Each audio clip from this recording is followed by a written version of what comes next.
Hoy le tocaría sección a Ana Bernal, pero la hemos liberado de sus obligaciones y le hemos pedido que venga a hablar de su libro, en el que reúne sus dos pasiones, la defensa de los derechos de la mujer y la obra de nuestro poeta más universal.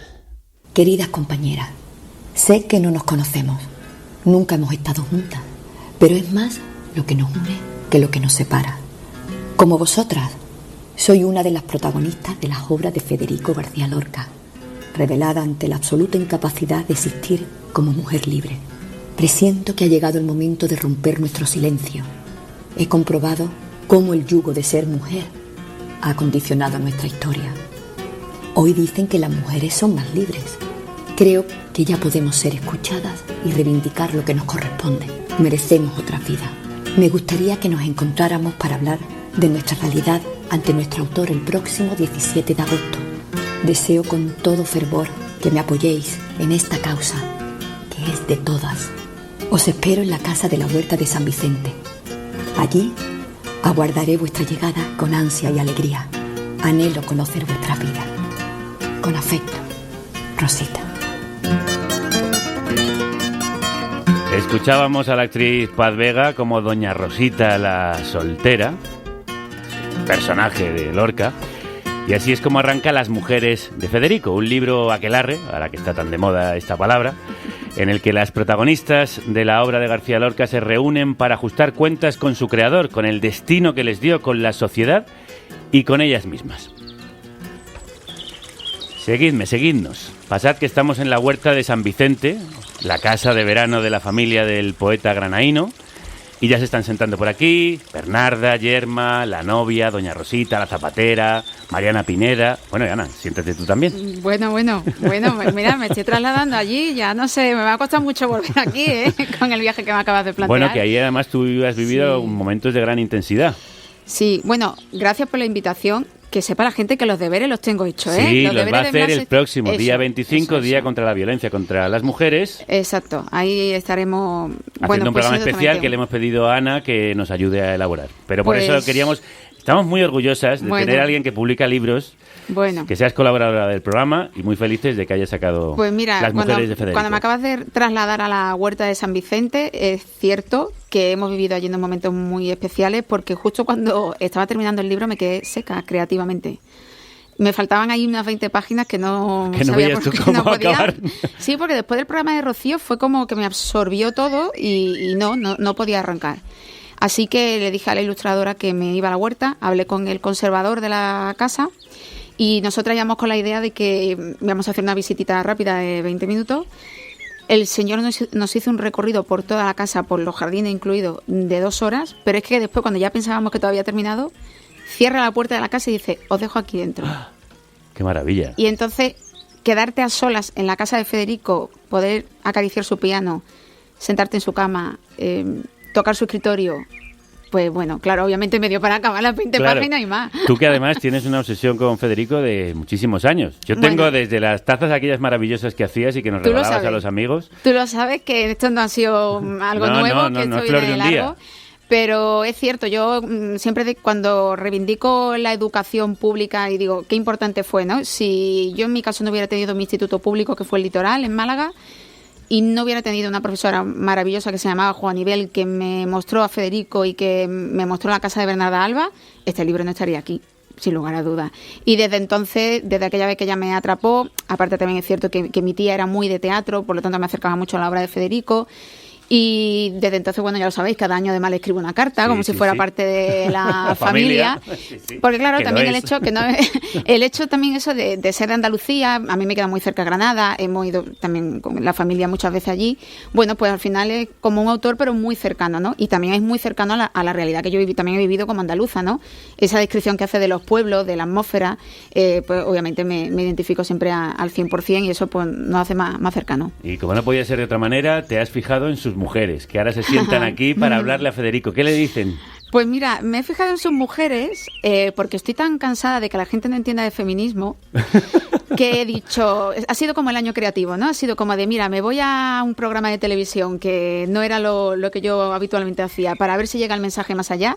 Y ahora, como soy plenamente consciente que hay personas que no se van a comprar nunca un ensayo feminista, digo, bueno, pues voy a explicar un poquito la historia de las mujeres y las opresiones que llevan sufriendo desde hace siglos a través de las protagonistas de Federico. Así que me he apropiado de ellas. Ellas me han dado permiso, Federico también. Y las he utilizado en este sentido, ¿no? Para exponer lo que eran sus vidas, pero también para demostrar que lo que ellas estaban ya denunciando en aquel momento sigue a día de hoy. Esa ruptura, esa necesidad de romper el silencio y la carga de la culpa era como dos pilares básicos de todas las mujeres de Federico que lo compartían, pero es que hoy día seguimos en las mismas. ¿Tú dirías que Federico era feminista? Sí. O sea, hay frases de las obras de Federico que son plenamente feministas, y más en aquella época, ¿no? Era completamente... Por eso también Federico era tan molesto. Una obra como Yerma, en el que se trata, por ejemplo, el tema de la no maternidad, o una mujer representada como era Bernarda, eran mujeres que al final rompían los estereotipos, lo que se esperaba de una buena mujer de la sociedad de la época, o de lo que se esperaba de una buena madre. Y él, sin embargo, lo exponía, ¿no? Sí, Lorca mostró, como pocos, la violencia estructural contra las mujeres, en Yerma, como citabas, en Doña Rosita la soltera, no se podía ser soltera, en la casa de Bernarda Alba y esas mujeres encerradas por el luto, o en Bodas de sangre, el amor libre que también era imposible en la sociedad de entonces. Hay un rosario de violencias compartidas, pero también diversas, ejercidas sobre la maternidad, el juicio público, la soledad, el deseo, el sexo. ¿La sociedad sigue usando las mismas vías para reprimir a las mujeres? Las mismas. Lo estamos viendo, yo creo que de forma constante. Solamente te tienes que asomar ya más allá del número de asesinadas, del número de mujeres violadas. Si vemos al fin y al cabo cómo se articulan todas esas violencias, siguen compartiendo lo mismo. Y date cuenta también cuando Federico se inspiró en muchas de estas mujeres, se inspiró en mujeres de la vida real. Cuando él habla de Doña Rosita, está hablando de su prima. Cuando habla de Bernarda Alba, está hablando de una mujer que él conoció en realidad. Y cuando está exponiendo la vida de la novia en Bodas de sangre, es un caso real que ocurrió en Granada. Él se basaba en la vida de las mujeres tal como eran entonces, y a día de hoy, fíjate, hablamos por ejemplo de Doña Rosita la soltera, ¿no?, que tú ahora mismo remarcabas. A día de hoy siguen llamándose en el pueblo a las solteronas. Las solteronas, claro. Y en pueblo y en ciudad, ¿eh? O sea, que también te digo que tampoco es una cosa... Y al final esos mitos siguen estando, y esos mitos se siguen lanzando en conversaciones cotidianas, ¿no? El libro ha sido ilustrado, como no podía ser de otra manera, por una mujer, por Vanessa Borrell, más conocida como Lady Desidia, y en él colocas a estos personajes ante un espejo feminista. No me condenes más y no me miréis así vosotras, desagradecidas. Yo fui la única madre que se podía ser en una sociedad donde las mujeres no contamos nada, donde las amantes son deshonra y el matrimonio es pureza, decencia y honra. No pude ser otra madre sin padre en casa. Yo no tengo la culpa, que la culpa es de la tierra y de todo lo que te sale, de los peces y la presa. Yo no tengo la culpa, que la culpa es de la tierra. Escuchábamos a Bernarda Alba. ¿Ha cambiado tu manera de ver a estas mujeres por supuesto, al meterte dentro de su piel? Porque ya no solamente era el qué se plantearían ellas a día de hoy, sino que he tenido que hacer muchas veces un ejercicio de empatía y pensar por qué son así. ¿Por qué Bernarda era así? No, yo obviamente, todas no tenemos también, no, Bernarda, qué mala madre, qué antipática, que de hecho que se sigue, autoridad. en ciertos círculos se utiliza el insulto de es una Bernarda. Tal cual. Pero claro, ¿qué ocurrió en la vida de Bernarda, no? Y eso lo describo en el libro, ¿no? Las mujeres no viven en unas condiciones fáciles. Es una cuestión de supervivencia en la mayoría de las ocasiones.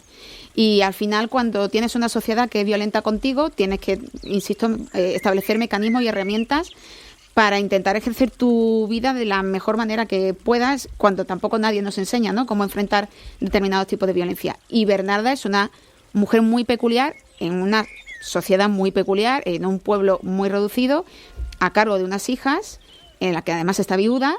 Y bueno, ahí desvelo un poco, ¿no?, de dónde puede venir. También hay que entender a la abuela, hay que entender a la madre de Bernarda, María Josefa, que está también descrita en el libro, que participa también activamente en muchas escenas.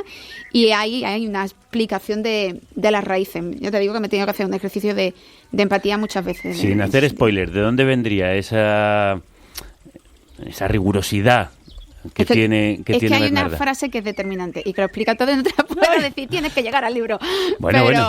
Pero bueno, ¿de dónde viene? Viene de la violencia de la sociedad, ahí te lo puedo decir. La propia violencia te hace ser así, te hace ponerte a veces una coraza, precisamente para seguir evitando sufrir o para seguir... para evitar que sigas sufriendo y sobre todo asumir que podías haber tenido otra vida y que no has podido llegar a hacerlo. A lo mejor ella puede decir porque no he sido valiente, pero hasta qué punto a veces no eres valiente porque ni siquiera puedes dar ese paso, ¿no? Y va un poquito por ahí. Hay dos violencias que se repiten, que son comunes a todas ellas, el silencio y la culpa. Sí, exactamente. Por eso decía que cuando estuvimos hablando justo en la presentación del libro, insistíamos en eso. Justo lo que a ellas les cuesta más es romper el silencio. Incluso van llegando entre todas y muy poco a poco van contando qué es lo que en sus obras, claro, son personajes que viven aislados, no saben lo que le ha ocurrido unas a otras, y poco a poco van rompiendo ese miedo y prácticamente hasta la parte tercera no empiezan a soltar todo y a liberar todo el peso, ¿no?, de la mochila y de toda la carga emocional, porque también piensan que es algo que han sido ellas las responsables de que le haya sucedido en su vida. Más allá de que el autor hubiera designado ese futuro para ellas. Y piensan que no pueden conseguir nada más allá. Y al fin y al cabo es un proceso de catarsis también para todas. Por cierto, hablando de la presentación, ¿alguien nos dejó una pregunta para ti en ella? ¿Sí? Soy Carlota Corredera, estoy aquí en la librería La Mistral en la presentación de Las mujeres de Federico. Y esta es la pregunta que me gustaría hacerle a Ana Bernal. Me gustaría que me dijese si te atreves a analizar qué tintes lorquianos crees que tiene la historia de Rocío Carrasco. ¿Es más Yerma? ¿Es más Doña Rosita? ¿Es más Bernarda Alba? Me encantaría que me lo contases. Toda mi admiración y enhorabuena. Carlota Corredero, la presentadora del documental de Rocío Carrasco, en el que participaste. Adelante. Bueno, primero ya se lo dije a Carlota que me sorprendió mucho que viniera. Tenía demasiadas cosas que hacer y se arriesga bastante viniendo a la presentación. Y sin embargo lo hizo y sacó tiempo.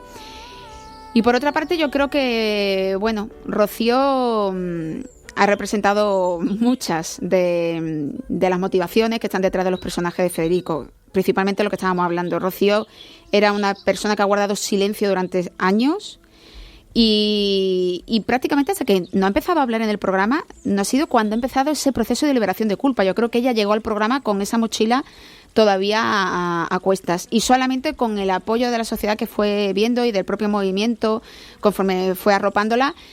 Ella fue consciente de su papel como víctima y que asumirlo no es grato para ninguna mujer y poco a poco fue avanzando. Y yo fíjate que recuerdo que cuando estaba en mitad del programa, esa parte sí la tenía ya hecha, menos mal, esa parte sí. En la parte segunda, final de la segunda parte, hay una conversación que a mí me parecía muy importante que era entre Yerma y Bernarda Alba. La mala madre, la considerada por todos como mala madre, y la que quería ser madre, lo que es la maternidad y la no maternidad. Y tiene una conversación ahí entre las dos y hay una reflexión que hace Bernarda en voz alta de cuando tus hijas te rechazan. Y recuerdo que cuando releí la obra, cuando estaba releyendo el borrador, hay una frase que me acordé evidentemente de Rocío. Y dije, bueno, parece que la he hecho a propósito, pero no, esa frase ya estaba escrita de antes. Y sí, obviamente hay mucha identificación, porque al fin y al cabo la historia de Rocío Carrasco ha sido la historia de muchísimas mujeres, de muchísimas, ¿no? Yo creo que ahí, pues lamentablemente la razón del éxito que tuvo el programa, porque para muchas fue un espejo. Claro, Rocío Carrasco, Nevenka Fernández, Dolores Vázquez, Britney Spears...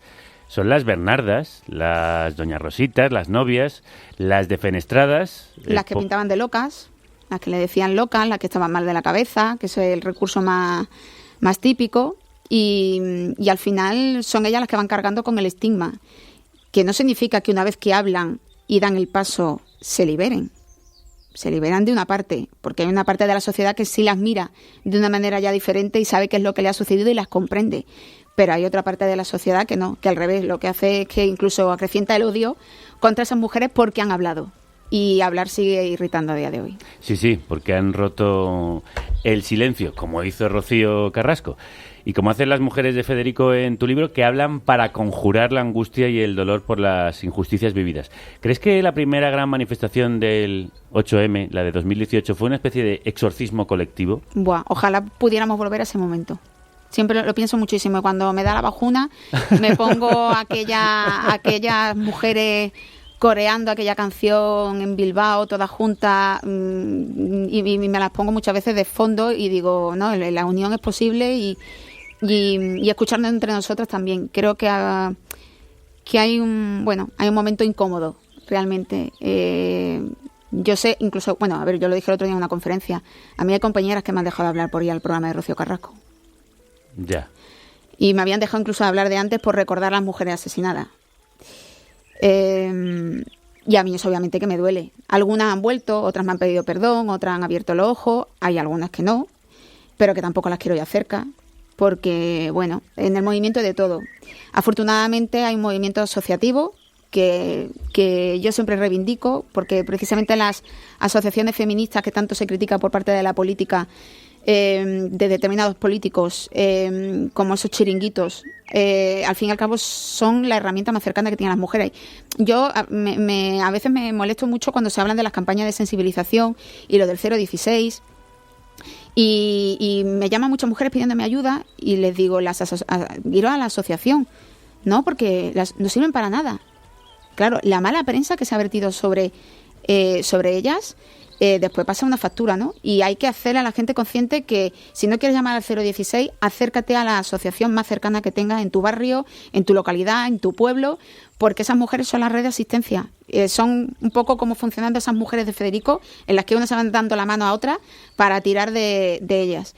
Y bueno, pues sí, yo me acuerdo de aquel 8M. Hay que luchar contra esa reacción que ha provocado la rebelión de las mujeres, una rebelión que sería muy celebrada hoy por Federico. Si hubiésemos tenido voz, si hubiésemos podido hablar a tiempo de todo, sin ocultarnos, sin juzgarnos entre nosotras, sin sentirnos malas mujeres por romper el silencio. A veces creo que por mucho que nos lo impidan, las palabras, cuando se encierran en los adentros, terminan por germinar y por salir por la boca, aunque no se quiera. Igual que brota la primavera sin que nadie pueda impedirlo. ¡Ay, qué dolor de vida! Maldita sea nacer mujer. Ana, ¿cuánto queda para que ninguna niña o mujer piense esto en algún lugar del mundo? Muchísimo. Muchísimo. Y a veces la sociedad se cree que vamos muy avanzados, pero no. Estamos dando pasos atrás. Yo creo que solamente tenéis que echar un vistazo al último barómetro de la juventud, que lo comentaremos el próximo día 25, los resultados que han dado, y no pinta que la juventud española, entre ellos los varones, vayan con una mentalidad mucho más abierta. Están comprando un discurso muy peligroso, un discurso muy misógino, se están creyendo una falacia de la igualdad que no existe, los datos y las cifras siempre están ahí, demostrando la verdadera cara de lo que está ocurriendo, y estamos en un momento débil y delicado. Así que yo, claro, y como tú bien dices, ¿no? No solamente pensemos en España, pensemos fuera de nuestra frontera, queda muchísimo, muchísimo por hacer. Bueno, algo contribuye a andar hacia adelante este precioso libro de las mujeres de Federico. ¿Qué crees que diría él si lo leyera? Ay, pues yo creo muchas veces lo he pensado, digo, Federico me regañaría, me diría algo, ¿no? Pero no, yo creo que en el fondo a él le gustaría, en el sentido de, yo creo que a lo mejor si hay algo que le gusta es que sigamos hablando de él, pero no por ego, no por protagonismo, sino porque creo que tenemos que seguir recordando a Federico. No lo quisieron borrar de la memoria de este país y es necesario que las protagonistas, que son las que le siguen dando voz a su pensamiento, pues le demos otra vida y que lo actualicemos y que Federico no se olvide. Todo el tiempo, todo el rato, claro que sí. A un hombre al que silenciaron por decir lo que decía, por pensar como pensaba, por armar jaleo. Ya se acabó el alboroto y Anda jaleo canta nuestra querida, mi amiga Sheila Blanco, en esta versión de Lorca que él hizo con la argentinita. Exacto. Pues muchísima suerte con este libro. Bueno, y enhorabuena. Pues muchísimas gracias. Espero que también a quienes son un poquito recelosos, ¿no?, de acercarse a la historia de las mujeres, pues lo utilicen también para conocerla. Un libro muy necesario. Te esperamos el día 25 Aquí en ese programa especial con Ana Bernal. Un abrazo muy fuerte. Aquí estaré igualmente. Soy cazador y si te tiro y te mato para